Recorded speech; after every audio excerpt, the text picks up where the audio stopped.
Hello everyone, welcome back to my channel, Alana Narciss.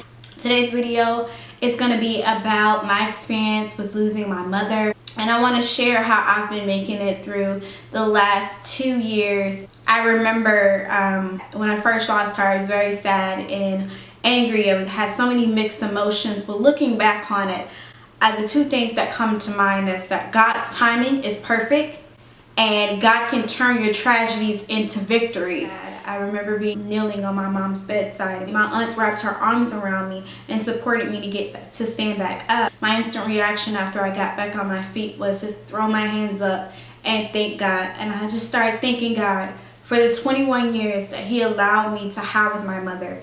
And when I think about this Mother's Day being the third Mother's Day without my mom, I still have that same mindset that night that we lost her. I just want to thank God. I'm just thankful for God's love and His grace that He shed on me over these past 2 years. I'm grateful for not only those 2 years, but the grace and mercy that God had over my mother's entire lifespan, because it was truly God that kept my mother. Back in 1997, my mother was diagnosed with a chronic muscle disease called polymyositis, and she lived with that for 18 long years. And then when I was in 10th grade and my sister was a sophomore in college, she was diagnosed with a chronic lung disease called pulmonary hypertension, and that was ultimately what she died from. She died from complications of pulmonary hypertension. And I look back on it thinking God could have took my mother away from me when I was 4. With God's grace and mercy, He expanded her lifespan, and I thank God for that I had the opportunity to grow up and learn from my mother. I'm forever grateful for that, because I know that it was no one but God keeping her and in her good state of mind until the very last moment. My two main things, like I said, is God's timing is perfect. When my mother died, she died literally, I was 21. She died a week after my sister's 25th birthday. And then she died a month before I started interning at the White House. I moved to DC and I stayed there for 4 long months. I was able to grieve away from my family, but I wasn't grieving by myself. God placed great people into my life. He turned strangers into my friends. Although I was away from my family, I gained a huge support system. My neighbors that lived in my apartment complex really supported me. I got to know an extended family member and spent a lot of time with him and his family. Those first 4 months were the hardest for me. I don't think I ever have experienced, I've never experienced anything quite like it, of the emotional feeling so drained emotionally, where I just didn't know whether I was going or coming. But God gave me the strength that I needed. I returned home the week of Mother's Day. My sister and 2 of my cousins graduated from law school. Yet again is another example of how God's timing is so perfect. My family, although we were sad not having my mother there, we were also able to celebrate a huge accomplishment by having not only 1 family member graduate from law school, but 3. And so I'm thankful for those moments that in my time of sorrow, God always saw a way to bring happiness and joy into my life. That whole year 2016, I really didn't have that much energy, much willpower to do things. I saw myself lacking in a lot academically and professionally. I really wasn't my best. God gave me the strength just to endure my last semester of college. I actually got my final grades back on my mother's death anniversary. And when I tell you guys, you're going to see a pattern. Like every time it was the 12th of the month, every time it was the 12th, 13th or 11th, around the 11th or 12th around the month, God saw fit to put a blessing in my life, and that encouraged me to keep going.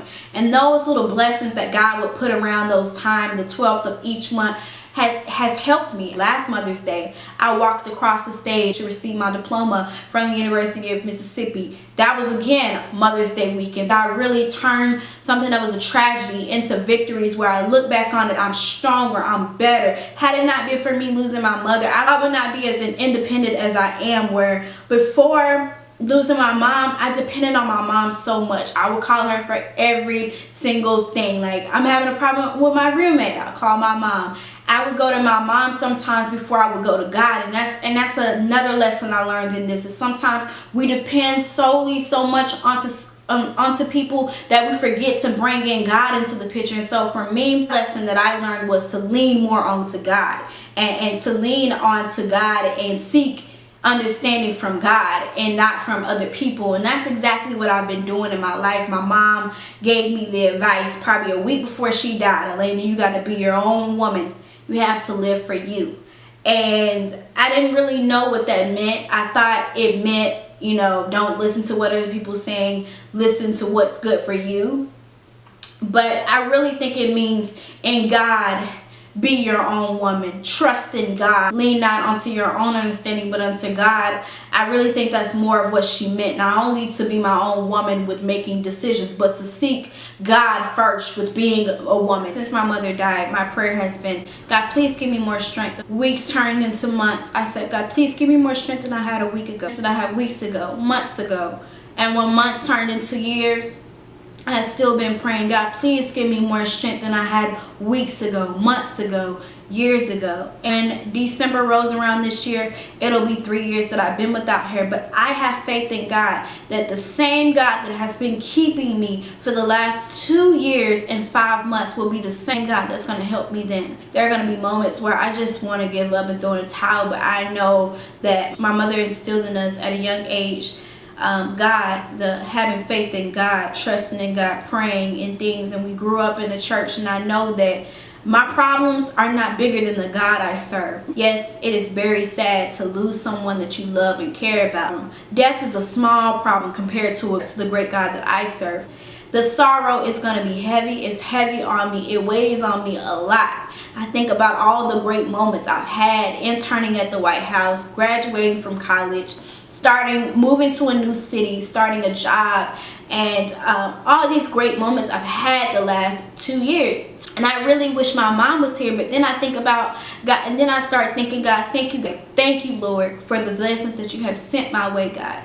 Thank you for the life that my mother lived. Thank you for allowing her to be my mother. Thank you for everything that you've done. It was a tragedy, but God turned me into a victory. Where I talk to my family all the time. I'm really close to my sister. I'm close with my sister, my brother, my dad. I'm really able to start gaining relationships that I didn't really have before with my family, and I'm grateful for that. And I think sometimes we have to have these drastic and challenging moments that happen in our life in order for us to grow and get stronger. And for me, it just had to be that I lost my mom in order for me to get this strength that I have. And I thank God for giving me this battle, for giving me this struggle and things, because he knew I was strong enough to deal with it. And that goes to anybody else out there that might be struggling with the loss, or maybe not a loss, but struggling in life. You know, in my previous video I made was about my struggle with my job. Like, I wasn't going to give up. I have a spirit of I can do it. I have a spirit that I'm not going to give up. God did not create in me the spirit of fear. I would not fear the unknown and things that I can't control. What I will do is I'll pray to God, and I'll try to make preparations and work hard in order to make these dreams and things that I have become reality. For anybody out there that's going through today on Mother's Day, I want to encourage you to do whatever you feel like doing. If you feel like crying, cry. Let it out. There have been many days where I just didn't do anything. I just sat in bed and cried all day. If that's a part of your grieving process, that's a part of your grieving process. You know, everybody grieves different. And I don't know how many times my family said that a lot. When we lost my mom, we all said everybody grieves different. If crying is your way to grieve, grieve. If going out, doing things is your way of grieving, grieve. Today is the day that you should be reflecting on the good moments, on the happy things that you've had, the memories you've had with your mom. And for me, that's exactly what it is for me. Like, I'm so thankful for my mother. Like, I would not be the woman I am without God placing her as my mother. She set a wonderful example of hard work, determination, and love and kindness. I saw a lot of great things my mom did, and I mean, a lot of things I didn't know my mom had done or helped people with until after she died, and people started coming up to me like, your mom did this, your mom did that. And I'm so shocked and amazed of all the good deeds that she had done in her lifetime. And I'm just glad to be able to share my journey, my story with you all, because it's hard. I admit that it's very hard, especially when I'm doing great things in life and I just wish my mom was here. But in those moments, that's when I seek God even harder. That's when I pray even harder. That's when I go to God even more, when I'm feeling down and when I'm feeling sad. Because of this, I was inspired to do this video because of a girl that I grew up with back home. Her and her sister and brother recently lost their mother, and the young girl is 21, which was the same age I lost my mother. And I wanted to encourage her, because I've been seeing her being very sad about losing her mother, encourage her that it gets better. You will have those days where you're sad, you're depressed, but I'm telling you, those moments in which you're happy, enjoy those moments, cherish those moments that you're happy with your family. I want to thank my family for my friends, because I know it hasn't been easy. I haven't always been the easiest person to deal with over these last few years, because it took me through a transition. Like, I went from knowing my point A to point B. I went from having a plan to not knowing where I stand. I went from knowing that this person is going to be in my life to I'll never see this person again. To anyone that's supporting someone that might have lost a loved one, try to be compassionate and be there and try to understand where they're coming from, because some person might be going through a lot of different emotions that they never had before. For me, I never had been so angry and sad in my life until I lost my mom. But I prayed about it. I prayed that God would help me, God would fill that void that I lost. And I'm gonna tell anybody that you might feel like no one can or no one will ever fill that void. You're right. No one will or can ever, but God. God is the only person that has filled that emptiness that I felt inside. God is the only person that has kept me going when I felt like I couldn't go anymore. And I just want to encourage you guys, keep your head up. There will be days where you just want to give up, but don't give up. Trust in God and know that He's able to bring you through it. God will never leave you nor forsake you. He is always there with you. I thank you guys so much for watching this video, for allowing me to share a little bit of my story of losing my mother, how much I cherish and I love my mother, and I always will. And I'm so grateful that God chose me to be her daughter. I hope you all have a wonderful Mother's Day. And if you still have your mother here today, love on her. If you don't have a relationship with your mother, try to have a relationship with her. Thank you so much again for watching, and I will see you all in my next video. Be sure to subscribe if you're not already subscribing. All I'm trying to do is encourage you all, and if I can encourage one person from making a video, then my goal is accomplished. You guys be blessed. I love you guys, and I'll see you guys later.